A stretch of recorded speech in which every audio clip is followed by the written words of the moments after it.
सरदार घरात बसणार असेल तर सैन्य सोडून जाणारच. ऑपरेशन टायगरच्या पार्श्वभूमीवर खासदार नरेश म्हस्केंचा उद्धव ठाकरेंना थेट टोला. ठाणे. ऑपरेशन टायगरच्या पार्श्वभूमीवर राज्यातील राजकारण तापले असतानाच शिवसेना शिंदे गट पक्षाचे खासदार नरेश म्हस्के यांनी पत्रकारांशी बोलताना उद्धव ठाकरेंवर टीका केली. सरदार घरात बसणारा असेल तर सैन्य त्याला सोडून जाते असा टोला लगावत ठाकरे गटाच्या खासदारांपासून कार्यकर्त्यांपर्यंत अनेक जण त्यांना सोडून जाण्यामागचे कारण त्यांनी शोधावे असे त्यांनी म्हटले. राज्यात ऑपरेशन टायगरची जोरदार चर्चा असून यात शिवसेना उद्धव बाळासाहेब ठाकरे या पक्षाचे 7 खासदार उपमुख्यमंत्री एकनाथ शिंदेंच्या बाजूने असून ते प्रवेश करणार असल्याची चर्चा आहे. शिवसेना शिंदे गट पक्षाच्या नेत्यांकडून तसे दावेही करण्यात येत आहेत. एकूणच ऑपरेशन टायगरच्या पार्श्वभूमीवर राज्यातील राजकारण तापले असतानाच त्यावर प्रतिक्रिया देताना शिवसेना शिंदे गट पक्षाचे खासदार नरेश म्हस्के यांनी माजी मुख्यमंत्री उद्धव ठाकरेंवर टीका केली. उद्धव ठाकरे यांचे केवळ खासदारच नव्हे तर आमदार, नगरसेवक आणि कार्यकर्तेही नाराज असून अनेक जण त्यांची साथ सोडत आहेत. याचे कारण आम्हाला विचारण्यापेक्षा त्यांनाच विचारायला हवे अशी टीका खासदार नरेश म्हस्के यांनी केली. एकदा खासदार आपल्या मतदारसंघातील कामांसाठी केंद्र सरकारमधील मंत्र्यांना भेटत असेल तर त्यात गैर काय? संबंधित मंत्री हे महाराष्ट्रामधील मंत्री असून मतदारसंघातील प्रश्न घेऊन त्यांच्याकडे जाणे स्वाभाविक आहे. त्यानंतर जर कोणी उद्धव ठाकरेंची साथ सोडत असेल तर त्यासाठी आम्हाला जबाबदार राहता येणार नाही असेही म्हस्के म्हणाले. ईडी सीबीआयची धमकी देण्याची गरज नाही. स्वर्गीय बाळासाहेब ठाकरे यांच्या हिंदुत्वाच्या विचारांना सोडून उद्धव ठाकरे काँग्रेससोबत गेले.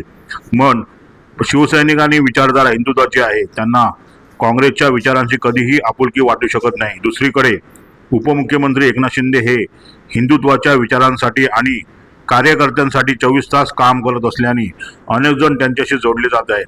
त्यासाठी आम्हाला ईडी किंवा सीबीआयची धमकी देऊन त्यांना पक्षात घेण्याची गरज नाही असे त्यांनी स्पष्ट केले. करता लोक राहतील ते खासदार आमच्याकडे येतील नाही येतील, येणार आहेत नाही येणार मला माहिती नाही. पण साधा कार्यकर्ता सुद्धा तुमच्या सोबत राहिलेला नाहीये. 65 नगरसेवक मुंबई महापालिकेत आले म्हणून सांगताय. किती राहतात तुमच्याकडे बघा भविष्य काळात. कोणी तुमच्या बरोबर राहणार नाही. तुम्ही, आदित्य ठाकरे आणि तुमचा पक्ष बुडवणारे संजय राऊत या व्यतिरिक्त तुमच्या सोबत कोणी राहणार नाही. एकनाथ शिंदे साहेब रात्रंदिवस काम करतात, कार्यकर्त्यांच्या पाठीमागे उभे राहतात, त्यांच्याकरता वेळ देतात. त्यामुळे सर्व पक्षातून रीग एकनाथ शिंदे साहेबांच्या नेतृत्वाखाली काम करण्याकरता लागलेली आहे. त्यामुळे कोण येणार, कोण जाणार, कोण अधिक येणार, कोणाला बरोबर घेऊन येणार हा महाराष्ट्राचा येणारा काळ सांगेल.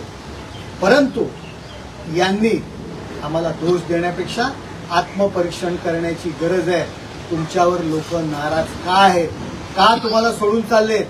बाळासाहेबांचे हिंदुत्वाचे विचार तुम्ही सोडले, काँग्रेसच्या आहारी गेलात. राष्ट्रवादी पक्षाला, शरद पवार पक्षाला तुम्ही सांगताय काँग्रेसमध्ये विलीन व्हा. सुपारी घेतले. हिंदुस्थानचा विषय येतो, काश्मीरचा विषय येतो तेव्हा पाकिस्तानची भाषा तुम्ही बोलता, पाकिस्तानच्या बाजूने बोलता. तुम्ही पाकिस्तानचे प्रवक्ते आहात का?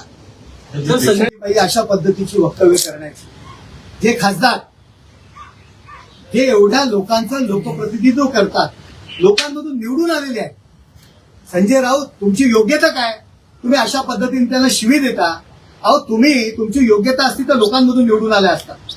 ज्या आमदारांनी तुम्हाला निवडून दिलं त्यांच्या नावाने सुद्धा तुम्ही शिव्यांची लाखोली वाहताय.